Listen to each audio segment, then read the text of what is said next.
Welcome back. Today, we're diving straight into a really fascinating piece of source material, a lecture from way back in 1989. And what's wild about this specific text is how it takes a completely unique theory of success and scales it literally from the microscopic level of the human soul all the way up to radical, macro-level national policy. It is a massive zoom out, so let's just get right into it. To help us navigate this massive shift in scale, we've got a quick roadmap. We're going to start with the premise of eternal life, move into individual success, then tackle corporate management, the developmental stages of love, political reform, and finally wrap up with private and public happiness. All right, part one, the premise of eternal life. So right off the bat, the source sets a really specific philosophical baseline. It basically argues that any definition of success that only looks at a single 60 or 70-year lifespan is just fundamentally flawed. It's going to inevitably collapse. The idea here is that building a life or a career purely for earthly recognition is kind of like building a house on sand. You absolutely have to take the eternal long view. And taking that eternal perspective brings us to this concept of enlightenment, or satori. Now, I love how the lecture visualizes this. It doesn't treat enlightenment as just some abstract, fleeting thought. Instead, it describes it as a distinct spiritual fragrance that a person naturally emanates. Just like you'd immediately smell a peach tree if you walked under it, a highly developed soul naturally exudes a scent that literally changes the atmosphere of the room they're in. Okay, moving on to part two, the three conditions for individual success. Let's see how that spiritual baseline actually translates into real-world achievement. The source systematically outlines three key steps. Number one, being valued by others, meaning having people genuinely look at you and say, I am so glad you existed in this era. Number two, leaving a visible trace or some sort of monument of your effort behind. And number three, developing a personal philosophy to leave behind. The speaker makes a huge point of this. You can't just keep your life lessons to yourself. You have to distill your experiences into a communicable philosophy for future generations. That takes us right into part three, corporate management and the leader's virtue. So, zooming out to the organizational level, the framework vigorously critiques modern corporations for lacking a soul or a spiritual core beneath their profit motives. Efficiency is great, sure, but without a guiding spirit, the source argues these companies just ring hollow. Under this framework, corporate accounting actually gets a spiritual overlay. Profits themselves aren't inherently good or bad, they're color-coded based on intent. If a company makes money just to hoard it, the text says, that's recorded spiritually in gray or red. But if that profit genuinely builds a utopian society, boom, it's recorded on the spiritual balance sheet in brilliant gold. And to lead these gold standard corporations, the speaker introduces the concept of virtue, or toku.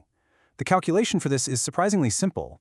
It's just the proportion of time a person spends thinking about the happiness of others rather than their own self-interest. The lecture uses this vivid imagery, comparing the gradual formation of virtue in a leader's mind to a pearl slowly growing inside an oyster or a brilliantly clear, totally impenetrable crystal ball. Part 4. The developmental stages of love. So, how is this virtue actually applied by leaders in the real world? Well, the framework categorizes this into 4 developmental stages of love: giving, nurturing, forgiving, and existing. And here's where it gets super interesting, because this is exactly where a lot of executives hit a wall. A lot of highly skilled managers make it to the second stage, nurturing and guiding their teams, but they fail to reach the third stage, which is forgiving love. Why? Because they're so sharp, so capable, that they become overly critical of their subordinates' flaws, treating people almost like machines just to protect the company. The text argues that to truly advance as a leader, you literally have to cross the threshold into forgiving others' imperfections. Which brings us to the ultimate stage of leadership, existing love. This is where a leader's mere presence provides a guiding light to their era, completely transcending basic transactional relationships. Think of it like Thomas Edison's light bulb. It doesn't pick and choose who to shine on based on merit, right? It just radiates light constantly, simply by existing. According to the source, that is the absolute pinnacle of leadership virtue. All right, on to part 5, political reform and taxation. Now we are zooming way out to the macro level, applying these exact same spiritual principles to propose some really sweeping, radical reforms to national politics. Reporting on the speaker's specific blueprint, the theory suggests entirely abolishing the upper house of government. Instead, they propose splitting the lower house into a 3-part structure to ensure specialized, virtuous leadership. You'd have one-third political experts who passed rigorous exams and studied philosophy, one-third industry leaders rotating in, and one-third traditional democratically elected officials. It's a really fascinating proposal aimed at injecting both deep virtue and hardcore practical expertise directly into the political system. On the economic side of things, there's a very firm, unyielding assertion made here: a flat 10% tax rate on both individuals and corporations is the absolute divine standard, and it must not be exceeded.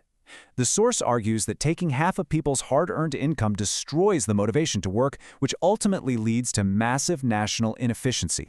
Now you might be wondering, how does a government even survive on only 10% tax revenue?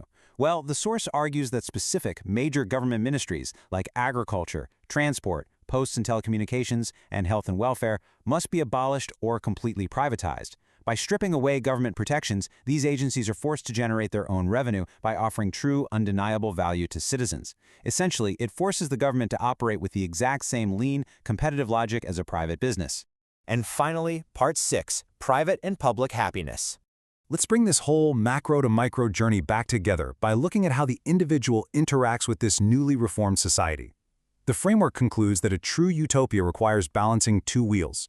On one side, you have your private happiness, which is the internal cultivation of your own soul and enlightenment. On the other side, you have public happiness, which is your active responsibility to improve society and national governance. You can't just retreat to the mountains to meditate all day, but you also can't just be an angry political activist without a moral core. You genuinely need both. So, to wrap up this deep dive into the source material, I want to leave you with a final thought from this incredible journey. How do you balance the cultivation of your own inner virtue with the active responsibility to reshape the systems of the society you live in? How will you apply your own unique fragrance of enlightenment to the wider world? It's a huge question to ponder. Thanks for exploring this fascinating model with us, and definitely keep questioning how your inner virtue interacts with the world around you.